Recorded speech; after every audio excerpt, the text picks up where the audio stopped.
A múzeumok számomra olyanok, mint a nagy történetmesélők, de érdemes figyelnünk arra, hogy a hallgatóság folyamatosan változik. Nem mindegy, hogy kinek, mikor, miért, hogyan meséljük el ezeket a történeteket, hogy fennmaradjanak és inspirálóak legyenek. Kiváló szakemberekkel beszélgetünk arról, hogy például a mostani jelenségek, mint a Covid, hogyan hatott a múzeumok életére, milyen kihívásokkal kellett szembenézni, és azokra hogyan kell, lehet és érdemes reagálni. Vendégeim dr. Fabényi Júlia, Németh Lajos díjas művészettörténész, a Ludwig Múzeum igazgatója, másik vendégem Török Róbert, a Magyar Kereskedelmi és Vendéglátóipari Múzeum igazgatója és főmuzeológusa, és itt van velünk Verbai Lajos is, a Kőbányai Helytörténeti Gyűjtemény gyűjteményvezetője. Nagyon köszönöm, hogy elfogadtátok a meghívásunkat. Robi, hogyan élted meg azt, hogy most azért a digitális térbe kellett áthelyezni az értékmegőrzést, le kellett ugye mondjunk arról, hogy élőben találkozunk és jöhetnek a látogatók. Milyen kihívások elé állított, vagy mi volt benne lehetőség? A múzeumnak az egyik legnagyobb nehézsége az volt, hogy be kellett zárni a múzeumot a Covid alatt. Magyarul nem voltak látogatók és vendégek, éppen ezért ez egy nagyon nagy kihívás elé állított minket, illetve a kollégákat. De hát azt azért hozzáteszem itt a kollégák körében, hogy mi azért elég kreatív emberek vagyunk, mindent is megoldottunk mindenkor. Tehát ezt a kihívást az elejétől kezdve a múzeumok összhangban együttműködve azt gondolom túl tudtuk élni, és úgy fogtuk meg a látogatókat olyan technikákkal, olyan trükkökkel, amelyekkel el tudtuk érni. Mi ugye elsőként álltunk át ugye a digitális világra, tehát mire gondolok, a virtuális kiállításainkat rögtön megosztottuk, illetve készítettünk virtuális kiállításokat, a digitális tartalmakat rögtön hozzátettük, és ugye említetted az élő interpretációt, rögtön a mi múzeumpedagógusaink, illetve az ismeretátadó kollégák készítettek olyan digitális tartalmakat, videófelvételeket, amely elsősorban az oktatást segítette, például az érettségire való felkészülést, ilyen Töri Turbó nevezett külön filmek készültek. Nagyon függ a múzeumoknak a profiljától is az, hogy milyen kihívásokat hozott. Ez például egy kortárs művészeteket népszerűsítő múzeumnál, ahol azért a digitális eszközök már jelen voltak, lehet, hogy egészen más kihívások voltak. Mikre kellett, Júlia? Hát tényleg nagyon oda kellett figyelni, hogy mi az, ami nem csak az elveinknek, hanem a művészetnek a mienségére is megfelelő. Tehát azért bizonyos dolgokat nem lehet csak úgy digitálisan oda tenni, és akkor az ott marad. Kísérleteztünk azzal, hogy egy ilyen digitálisan bejárható kiállítások, hát az tulajdonképpen képzőművészet, tehát táblaképek esetén egy rossz optikával fölvett mű, az maga a tragédia. Tehát elképesztően oda kellett figyelni, hogy most mi az, amit leadunk, mi az, amit nem.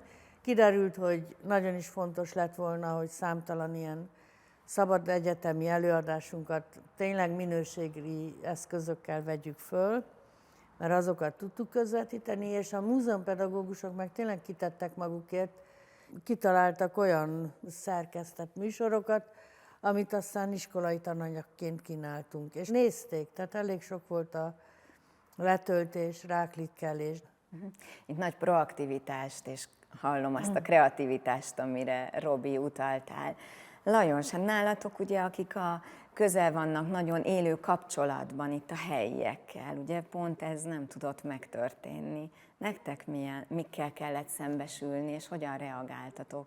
Hát nekem a tapasztalatom az volt, hogy maga a vírusos időszak a szakaszokból állt. Tehát ez volt a sok az eleje. És aztán volt egy olyan időszak, amikor már egy kicsit jobban ki tudtak mozdulni, és azt vettük észre, hogy például ott olyan közösségek vannak, zárt közösségek, akik egymással találkoznak, ilyen például egy osztályközösség. Mi meg tudtuk ugye azt oldani, hogy önmaguk között legyenek ott, és hát avval kezdtük, hogy mi magunk beoltakoztunk, ennek egy kicsit hírt is adtunk, és ilyen módon, tehát volt egy olyan szakasz, amikor nyitottunk, vagy mi mentünk hozzájuk. Én sokat sokat kínlottam például a saját gyerekeimmel, hogy ezek mindig akkor késtek, amikor én vártam őket. És akkor mit csinál egy szülő kínjába? Ugye ott áll, és mindent elolvas. Tehát a kávéautomatának a használat utasítását már kívülről tudtam. Tehát tudtam, hogy a kávéautomata elnyeri a 2 forintot, most már 20-at, vagy 200-at, akkor kit kell hívni. Hát ezt kihasználtuk, tehát olyan sajtófalat készítettünk, ami szétszedhető, összerakható gyorsan, és mondjuk ezt az iskolák aulájába elhelyezhető, és hát kicsit arra, mert a szülőket se engedték be az épületekbe, vártak ott a portán, ugye, hogy ezt az időt felhasználjuk. Kivittük az utcára a kiállításainkat például, vagy kivittük az utcára a rendezvényeinket. Kicsit eltávolodva a Covid-tól azért nem csak ez jelenthet kihívást manapság a múzeumok számára, hanem a gyorsan változó világ, a látogatók igényeinek is a változásai. Amasz gyerek anyukájaként azért látom, hogy őket megfogni, egyrészt a tempó teljesen más, de ugyanakkor megszólítani egy idősebb generációt is. Számos kihívás van. Egyrészt felnövekszik egy új generáció, pontosan a Covid-ra azért ez hajasz, hiszen a digitális kompetenciákban ők már azért elég élen járnak, ez az XYZ generáció, akikből nekünk majd a jövő látogatóit fel kell építeni. Egyáltalán mi az, amiért mi hajlandóak vagyunk kimozdulni, elmenni, mondjuk akár ide eljönni, osszál meg velünk néhány jó kis sztorit, hagyomány, babonát, ami akár visszahozhatja például a régi közösségi élményeket, hiszen a múzeum egy közösségi tér is. Ma is azt mondom, hogy a helytörténet gyakorlatilag nem nálunk kezdődik. A helytörténet jó esetben a családba kezdődik. Tehát ott kezdődik, hogy ki volt nagyanyád, ki volt nagyapád, ki volt a család, honnan jött. Becsült meg a család múltjára vonatkozó tárgyakat, emlékeket. Az iskola odajáró tanulója tudja, hogy kiről nevezték el az iskolát, miért nevezték el, mi van érdekesség az iskola környékén, miért úgy hívják az ott lévő utcát, és ez aztán így ugye építkezik föl. Tehát ők hozzák magukkal a történeteiket, amiket mi összegyűjtünk, mert mi nem csak tárgyakat gyűjtünk, azok nagyon fontosak, hanem a hozzá kapcsolódó történeteket. Most például azt mondtuk, hogy itt az idő, most vagy soha, és azt mondtuk a kőbányaiaknak, hogy ráértek, be vagytok zárva, nézzétek meg a padlást, a pincét, rakjatok rendbe, és nézzétek meg, hogy mi van otthon, és ami nem kell, azt mi szívesen fogadjuk. És mikor kezdtek? Behoztak például egy családi fotótárat, és akkor mondták, hogy hát ez szerintünk másnak is érdekes lehet. És akkor mondtuk, hogy igen, de én szeretném azt a képet is elkérni, vagy legalábbis bedigitalizálni. És akkor mondták, hogy jó, de hát itt igazából a család ül az evangélikus templomnak a lépcsőjén. Hát semmi különleges nincs benne. Nincs benne különleges, 30 éve várom, mondom, mert ott látom fölötte, fönn az égbolton a Zeppelint.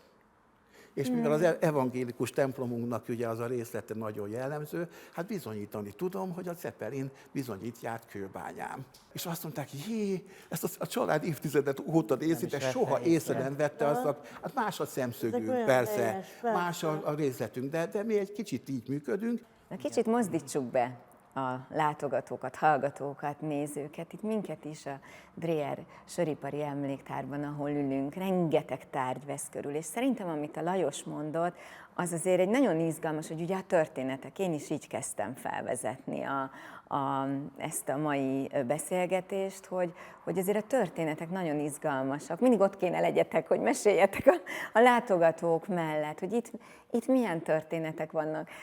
Robi, neked azért sok közöd van ehhez a tárlathoz. Melyik tárgya legek közül az egyik, amihez számodra a legizgalmasabb történet kapcsolódik? Valójában minden tárgyhoz van egy történet. Én azt mondom, hogy egy muzeológus nyilván az első évben, második évben még gyakorlatilag ha van egy tudása, akkor sem tud semmit. Tehát nagyon sok idő kell ahhoz, hogy egyáltalán feltárja az adott gyűjteménynek a történetét.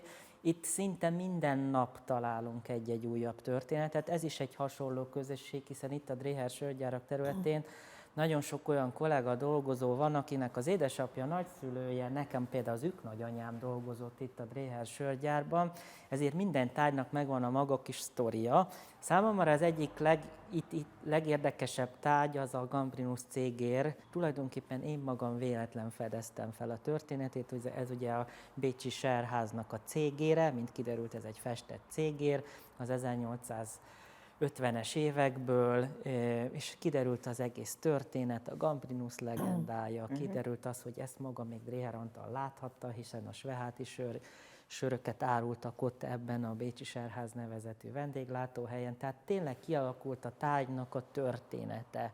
Én ahogy itt járkáltam a múzeumban például, tudjátok mi jött, mert nekem ahogy néztem itt egy munkaasztalt, ahol ugye a hordókat készítették, és a technika órák jutottak eszembe, én még ezeknél, ilyesmiknél készítettem cipőkanalat, emlékszem, mint számomra. Ez egy komoly kihívás. Így van, hát az volt. Hajót. De Juli, láttam, hogy te is nézelődtél itt. Neked Én nagyon szeretek böngészni a helytörténeti. Na és itt mit találtál? Meg az ilyen kultúrtörténeti múzeumokban mindenfélét találtam. Megszólítottak a sörcímkék, alátétek, meg a zsiráfos sörcímke, mert az is az én gyerekkoromra emlékeztet. De hogy akkor igényes grafikusa volt, igényes tipográfiája, tehát ez már mind megvolt régen is, és ezek olyan szépek így visszanézni. Meg főleg ezek a helytörténeti események hozzá, meg az urbánus legendárium, amit a helyi lakosság még hozzá tud költeni. Bizony. Azok színezik is, tehát nem teljesen mindegy, hogy Vas Lujza itt lakott-e vagy sem, de ha Vas Lujza története beépül mondjuk egy korsó, és abban egy teljes násznép történetébe, akkor már azt mondjuk, hogy hát Ez egy kontextus. éljen Vas Lujza, mert akkor már a miénk. Ezeket úgy szeretem. Képzőművészetben ilyen helytörténeti események nincsenek, ott másra kell figyelnünk. Mire?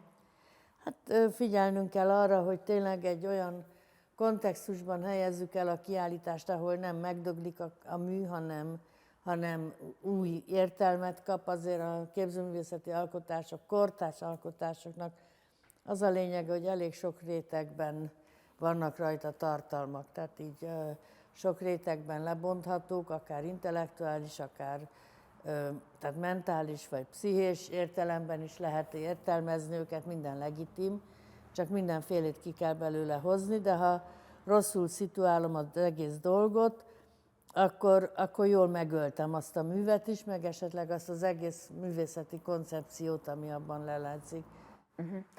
A más-más profil ellenére most milyen igényeknek kell megfeleljenek a múzeumok? Most újabban megjelenik egy nagyon meglepetés, egy külön réteg, a kőbányára költözők. Tehát van egy tudatosan felkészülő ember, amikor lakást választ, akkor ő pontosan tudja, hogy nem csak lakást fog választani, hanem szomszédot és környezetet is fog választani, és nekem a legnagyobb megdöbbenésem volt, hogy nagyon sok fiatal ilyen céllal jön el a gyűjteménybe.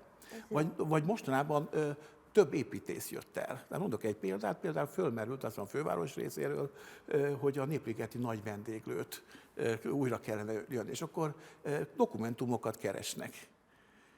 És nálunk van például a Népligeti nagy vendéglőnek az ácsolatának, a tető ácsolatának egy tervrajza. Illetve hát azokat az eszközöket használni kell, bár én azt mondom, hogy ez nagyon csínyán, amit ugye az új technika behoz, nálunk is van érintőképernyő, nálunk is van mindenféle mozgás, de ez úgy van, mint a könyv.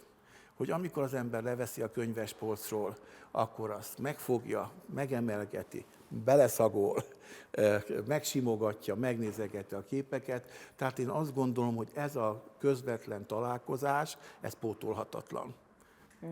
Ha tovább visszük ezt a gondolatot, mondjuk képzeljétek el, arra kérlek, képzeljétek el, hogy minden erőforrásotok, képességetek, tudásotok, mindeneknek megvan, mintha jönne egy ilyen tündér, és hogy hogyan képzelitek el a jövő múzeumát, ami számotokra ilyen ideális és reális, és mondjuk, hogy 10-20 év múlva. Hát nagyon nehéz elképzelni, már a 2 év múlva, hogy milyen legyen a múzeum, azon is töprengünk egy hónapja, mert tényleg szeretnénk sok mindent felújítani, digitalizálni, meg hogy milyen irányba kell menni. Azt hiszem, hogy a legfőbb, amit tudomásul kell venni, hogy elképesztően gyorsan változik. Tehát az, hogy ez a hibrid múzeum, a fogalma is ebből jött, hogy van digitális, meg tehát analóg és digitális múzeum. Tehát a változásokról kell tudomást vennünk, hogy van. És, de hogy a változásban vállalhatunk-e még akkora minőséget megőrző fék szerepet, azt nem tudom, mint ahogy eddig. Szóval ezt nem lehet tudni, hogy ez csak egy formális vagy egy tényleges tartalmi változás lesz, mert már az érintőképernyő 5 évvel ezelőtt egy luxus volt, ma már nem működik, na nem baj, akkor ugorjunk. De mi ténylegesen gondolkodunk azon nagyon sokat, és hogy mik azok az új formák, meg formai rendszerek, amivel újból és újból megnyerhetjük. Tehát, hogyha kell egy kis robot, akkor hozzunk most robotot. Hogyha az kell, akkor tényleg az kell, mert ha már egy áruházban van robot, és nálunk nincs robot, akkor rossz az ázsiónk, nem? Így van, én abszolút egyetértek. Itt vannak divatok, mindig vannak hullámok, divatok, azokat figyeljük, és azt mondtad, hogy hogyan gondolkozunk. Mi eleve már az utóbbi